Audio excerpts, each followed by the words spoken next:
Milton Shimabukuro. Ele é professor, doutor aqui da FCT Unesp, graduado em Ciências da Computação, no Instituto de Ciências Matemáticas e de Computação da Universidade de São Paulo, no campus de São Carlos, e o seu mestrado e doutorado também foram realizados por lá.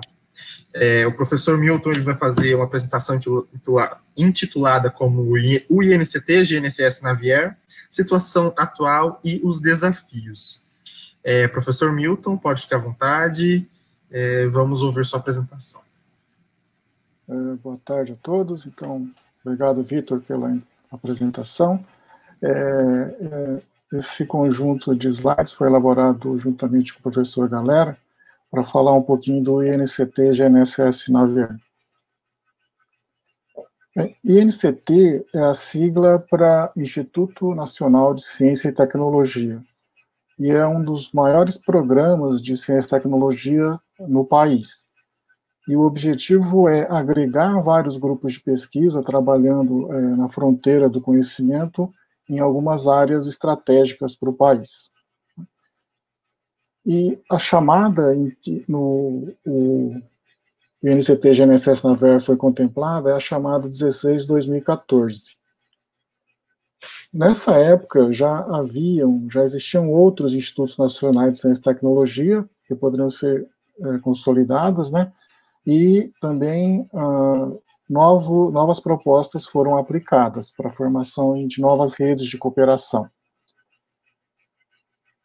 O resultado para o INCT GNSS Navier veio no final de 2016. Em dezembro de 2016, já terminando o semestre, acho que quase perto do Natal, o professor Garella ligou, falando, o projeto foi aprovado. Então, começou em janeiro de 2017. Esse programa foi criado pela portaria NCT já, na época ainda era Ministério da Ciência e Tecnologia, e depois reeditado por essa portaria da NCTI, né, já Ministério da Ciência, Tecnologia e Inovações. Então, na chamada 16/2014, 341 propostas foram submetidas, 253 reconhecidas quanto ao seu mérito e 102 foram contratados. Dentre essas, o INCT GNSS Navier. E dentro dos temas estratégicos dessa chamada, o INCT GNSS Navier se enquadra no controle e gerenciamento de tráfego aéreo. Esta linha também ela está definida numa portaria da Secretaria de Aviação Civil, que definiu a linha de pesquisa 01 como efeito das interferências ionosféricas no sistema de aumentação baseado em solo, no Ground Based Augmentation System, o GBAS. Então, é nessa linha que é a atuação do GNSS Navier. Então, para apresentar um contexto, esse número não está exatamente atualizado para hoje, mas dá uma ideia do que deve ser tratado, né? 22.219 aeronaves estão registradas no Registro Aeronáutico Brasileiro, e essas aeronaves em operações de pouso, quando tem pouca visibilidade, como já foi abordado em outras apresentações também aqui, tem sistemas que auxiliam quando tem baixa visibilidade, e também sistemas que permitem um pouso automático sem visibilidade nenhuma. O avião vem até tocar o solo, de forma automática, né? Então, esse é um exemplo de quando que o comandante enxerga as marcações da pista numa situação dessa, para fazer o pouso. Então, esse é um exemplo do pouso de uma aeronave com baixa visibilidade, né? Então, abordando aqui novamente a questão do ILS, então, existem sistemas em solo, que são antenas, equipamentos colocados nas duas cabeceiras da pista, que ajudam a aeronave, conduzir a aeronave alinhada com a pista e num voo, num planeio, num ângulo de descida em que a aeronave vai tocar corretamente a pista, né? Não vai nem passar a pista e nem vai tocar antes, né? E aí, dependendo de medidas, de restrições, existe a classificação das categorias 1, 2 e 3 para a operação nessas situações. No caso da categoria 1, existe um parâmetro aí que é a altura de decisão. É quando o comandante vai decidir se ele continua na operação de pouso, nessa fase final de pouso, ou ele aborta e arremete e tenta novamente pousar, ou ele vai para um aeroporto alternativo. Então, na categoria 1, esse parâmetro não pode ser menor que 60 metros. Na categoria 2, não pode ser menor que 30 metros. E na categoria 3, tem algumas subdivisões que você pode chegar ao avião tocar automaticamente o solo, mesmo em condições sem visibilidade, né? Então, essas são as categorias 1, 2 e 3. Dentro da categoria 3 tem algumas divisões que norteiam aí para garantir a segurança do pouso, né? E aí o outro cenário é esse de utilizar satélites. Os sinais são recebidos pela aeronave e também por uma infraestrutura em solo, que permite fazer o cálculo de correções. Aí as estações em solo recebem sinais de satélite, né, no caso de base, e processam e encaminham as correções para a aeronave de forma que ele possa fazer o pouso. Então, esse é o cenário de atuação do INCT GNSS Navier. E a precisão dessas coordenadas, elas estão ligadas a vários parâmetros, várias condições, como visibilidade dos satélites, né, quando os satélites estão visíveis e como eles estão visíveis, o clima espacial, a ionosfera especificamente, e obstruções que o sinal pode sofrer na sua trajetória do satélite até o receptor, dentro do avião ou no solo, né? Então, é nesse contexto, então, que as atividades do NCT GNSS Navier são realizadas, e o NCT GNSS Navier é tecnologia GNSS no suporte à navegação aérea. E tem aí o suporte financeiro do CNPq, FAPESP e CAPES, e distribuídas nas várias rubricas do projeto. Essa foto é a foto da sala na FCT Unesp do projeto. Bem, pormenorizando aqui a missão do GNSS Navier, formar recursos humanos e realizar pesquisa, aí atuação na pós-graduação, né, formando mestres e doutores nos assuntos, fazendo as pesquisas que possam apoiar essa questão do uso do GBAS para pouso, né, e fazer a transferência de conhecimento para a sociedade. E, basicamente, nessas duas áreas aí, que é o monitoramento da atmosfera, né, os aspectos relacionados ao impacto da cintilação ionosférica e da ionosfera no sinal GNSS, e a aplicação em navegação aérea com confiabilidade e segurança dentro do território brasileiro. Na questão de transferência do conhecimento também, os vários membros do NCT têm feito palestras, incluindo ensino fundamental, fase final do ensino fundamental e o início do ensino médio, feiras, alguns eventos, palestras convidadas para divulgar esse tema, ou temas relacionados. E, inicialmente, a proposta incluía algumas instituições de pesquisa, e depois da aprovação e com a realização e desenvolvimento do projeto, outras instituições foram se juntando ao projeto, né? Isso também porque egressos doutores, né, doutores egressos aí dos programas de pós-graduação foram aprovados em concursos públicos, e isso permitiu um contato maior e a ampliação desse grupo de participantes aqui no Brasil. E esse grupo de participantes, eles contribuem também para o bom funcionamento dos receptores que estão espalhados no território nacional, compondo a rede INCT GNSS Navier. E os parceiros no exterior envolvem parceiros na Europa e nos Estados Unidos também, mantendo uma boa colaboração.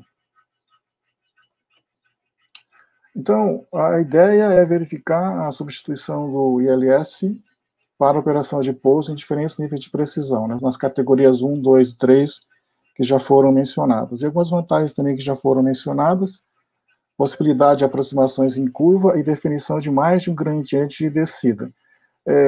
Se a gente prestar atenção assim, no pouso de um avião, quando a gente observa, ele vem alinhado com a pista lá de longe, ele vem num planeio e alinhado com a pista para que ele possa tocar, né?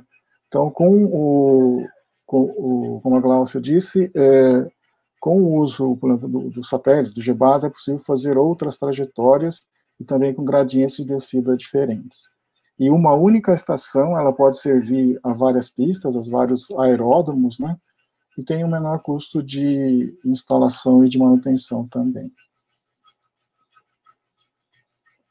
Então, novamente aqui, para lembrar os elementos envolvidos, no caso do GBAS, que tem a constelação de satélites, tem a infraestrutura em solo, que recebe também os sinais, faz os cálculos de correção e envia para a aeronave para que ela possa fazer um pouso seguro. E esses sinais, eles podem ser impactados pela cintilação ionosférica, né, que vai, de alguma forma, impactar as ondas eletromagnéticas, as ondas de rádio que vêm lá dos satélites. E no caso do GNSS, isso vai afetar o posicionamento e a navegação. Ficando disponíveis, esses sinais, eles podem, ou não permitindo o cálculo correto da posição, ela pode pôr em risco aí a segurança de vida, né? E esse efeito da cintilação ionosférica é muito presente aqui no território brasileiro, é bastante afetada o território por esse efeito. E no Galeão, o GBAS que está instalado lá, ele não está certificado em funções de testes e das análises de dados históricos, né? Então, vários testes estão sendo feitos para ver o uso seguro para pouso de GBAS. Então, aí algumas realizações e desafios que o NCT ainda tem para estudar, eu vou apresentar alguns aqui.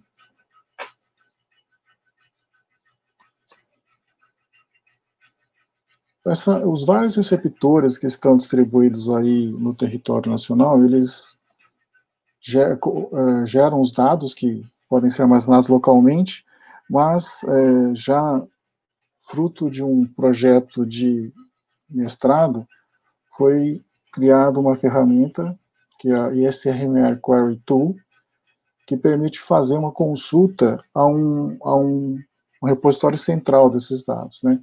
Então, as várias estações que estão distribuídas geram os dados e enviam para um ponto central. Esse ponto central ele tem capacidade de processamento e armazenamento que é atualizado e ampliado à medida que vai se desenvolvendo os projetos. E esses dados que vêm numa forma binária, digamos, não organizada, estruturada, formatada, é organizada num sistema de banco de dados. E esses dados no banco de dados podem ser acessados por uma interface dessa ferramenta ISMR Query Tool, que é acessado via web, de forma autenticada. É necessário fazer um login com senha. Então, essa é a cara dessa interface, né?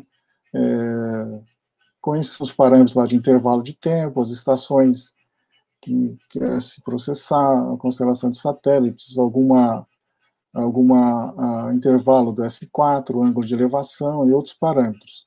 Então, com isso, é feita a consulta, os dados são recuperados e mostrados em forma gráfica. Esse é um exemplo de representação gráfica, existem outras, né? E o banco de dados atualmente está com mais de 2 bilhões de registros lá, relativos à cintilação ionosférica. E esse sistema tem sido acessado por pesquisadores de diversos pontos aí do mundo, né? Além do Brasil, Estados Unidos, Reino Unido, França, Itália, China, Alemanha, Bélgica e Canadá. esse acompanhamento desses acessos e como estão, eventualmente alguma melhoria que possa ser feita no sistema, tem sido acompanhada aí pela equipe que cuida disso. Em termos de publicações, desde o início da sua atividade, né, em janeiro desde 2017 até o meio desse ano, a quantidade de publicações e periódicos vem aumentando, anais de eventos também, várias publicações. Essas atividades de divulgação que eu mencionei antes, que pode ser para ensino fundamental, final do ensino fundamental, começo do ensino médio, feiras, palestras convidadas em eventos, por exemplo, de ciência e tecnologia, né? E também são gerados produtos de software que podem ser disponibilizados para uso.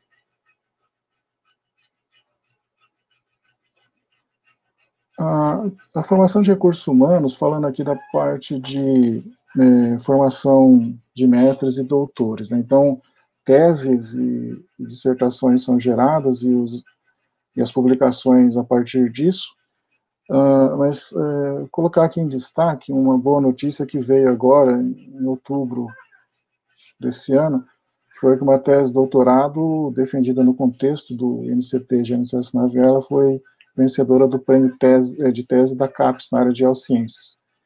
Esse projeto foi desenvolvido pelo Dr. Fabrício Proll, com as orientações dos doutores Paulo Camargo e Márcio Muela. Mas foi uma notícia muito boa que chegou agora. E também para aumentar, melhorar, aperfeiçoar esse ecossistema do INCT GNSS Nave Aérea, a integração com a iniciativa privada é bastante importante. Então, citando aí a IACIT, Boeing, Septentrio e Spirent. E alguns desafios, assim, citar duas linhas a explorar, né? Então, uma é mitigar os efeitos da cintilação ionosférica de forma a manter a integridade, a disponibilidade, no caso do GBAS, é um pós-doc FAPESP para ser anunciado. E a outra é o uso de modelos de inteligência artificial, no caso, para predição de cintilação ionosférica. Nessa última década, o uso de técnicas de machine learning, deep learning, né, aprendizado profundo, aprendizagem de máquina, tem sido bastante difundido, bastante estudado, investigado para diversas aplicações. E no caso aqui do NCT GNSS Nave Aérea, está sendo verificado o uso de redes neurais artificiais para fazer predição da cintilação, né? Então, a partir de alguns dados de entrada, tudo isso é treinado na rede, validado, testado, para se fazer a predição de cintilação.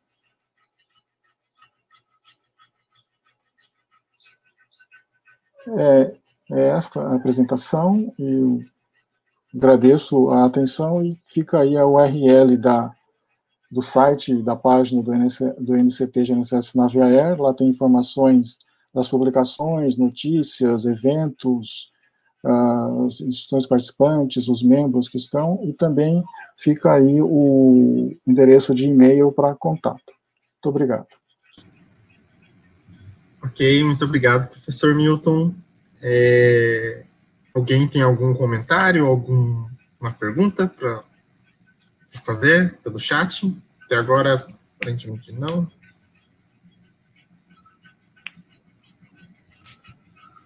Não sei se ainda estão escrevendo.